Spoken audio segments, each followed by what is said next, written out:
वेई अपनी बेटी हान हुआन से जान से भी ज्यादा प्यार करता था। वो उसकी जान थी, उसकी धूप थी। उसकी हंसी से वेई का हर दिन खुशियों से भर जाता था। वो उसके लिए कुछ भी कर सकता था, पहाड़ भी तोड़ सकता था, वो एक विशाल सांप से भी लड़ सकता था। हान हुआन भी अपने पापा से बहुत प्यार करती थी। उसे उनकी कहानियां बहुत पसंद थी। उसे उनके गर्म आलिंगन बहुत अच्छे लगते थे। उसे उनके साथ बहुत सुरक्षित महसूस होता था। दोनों एक दूसरे के बिना अधूरे थे, जैसे राजा और प्रजा। वेई हान हुआन के लिए कड़ी मेहनत करता था। वो एक मछुआरा था। वो हर रोज समुद्र का सामना करता था। वो समुद्र के खतरों को जानता था, लेकिन उसने कभी शिकायत नहीं की। वो जो कुछ भी करता था, हान हुआन के लिए करता था। हान हुआन का जन्मदिन नजदीक आ रहा था। वेई उसे खास बनाना चाहता था। वो उसे एक यादगार दिन देना चाहता था। उसने एक सरप्राइज प्लान किया। समुद्र पर एक सफर। वो उसे एक गुप्त खाड़ी में ले जाएगा, एक छिपी हुई खूबसूरती की जगह। हान हुआन बहुत खुश थी। एक समुद्री यात्रा। उसने हमेशा इसका सपना देखा था। उसने अपने पापा को नाव तैयार करने में मदद की। उन्होंने फल और मीठे चावल के केक इकट्ठा किए। उन्होंने गर्म कंबल पैक किए। हवा में उत्साह था। दिन आ गया। सूरज चमक रहा था। समुद्र शांत था। पाल में हल्की हवा भर रही थी। हान हुआन अपने पापा के साथ नाव पर चढ़ गई।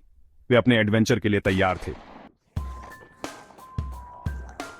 नाव पानी में तैर रही थी। धूप उनके चेहरों पर पड़ रही थी। ऊपर से सीगल उड़ रहे थे। हान हुआन मंत्रमुग्ध थी। समुद्र की विशालता ने उसे विस्मित और विनम्र दोनों बना दिया। वेई ने दूर से डॉल्फिन को छलांग लगाते हुए दिखाया। उसने उसे रंगीन मछलियों के झुंड दिखाए। उसने उसे समुद्र की कहानियां सुनाई, मत्स्यांगनाओं और समुद्री राक्षसों की कहानियां। हान हुआन आंखें फाड़े आश्चर्य से सुनती रही। घंटे जल्दी बीत गए। हवा में हंसी गूंज रही थी।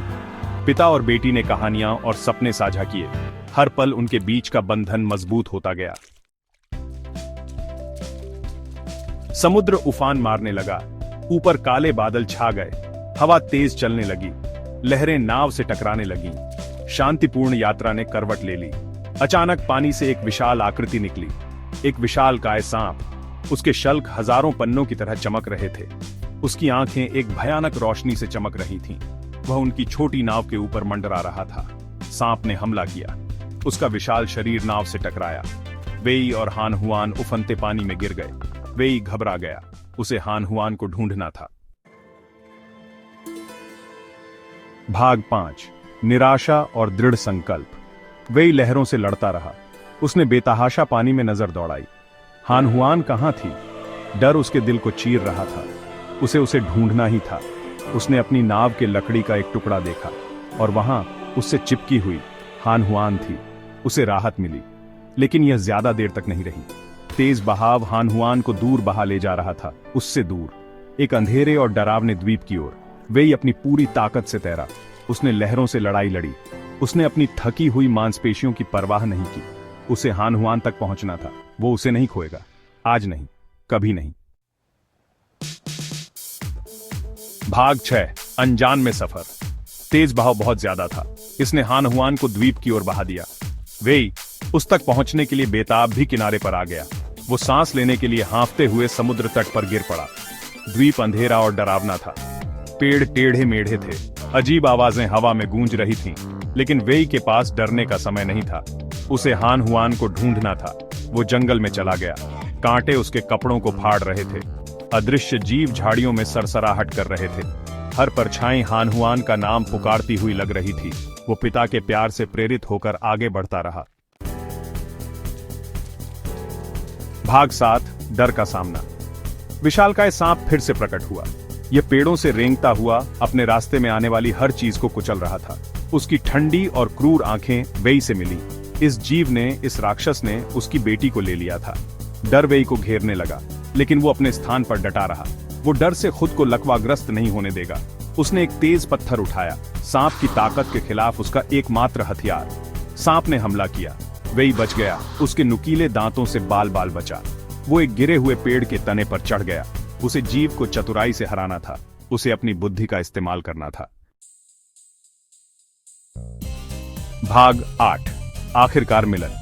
सांप ने फिर हमला किया। वेई कूद गया। वो सांप की पीठ पर उतरा। वो लिपट गया। उसका दिल जोर से धड़क रहा था। उसने पत्थर ऊपर उठाया। गुस्से में चिल्लाते हुए उसने उसे सांप के सिर पर दे मारा। सांप छटपटाया।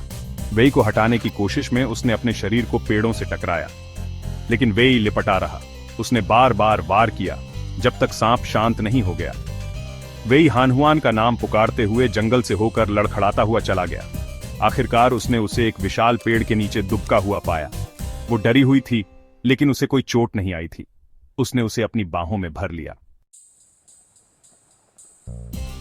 भाग 9, एक अटूट बंधन। वेई और हानहुआन घर लौट आए। वे घायल थे लेकिन जिंदा थे। उन्होंने अपने डर का सामना किया था और विजयी हुए थे।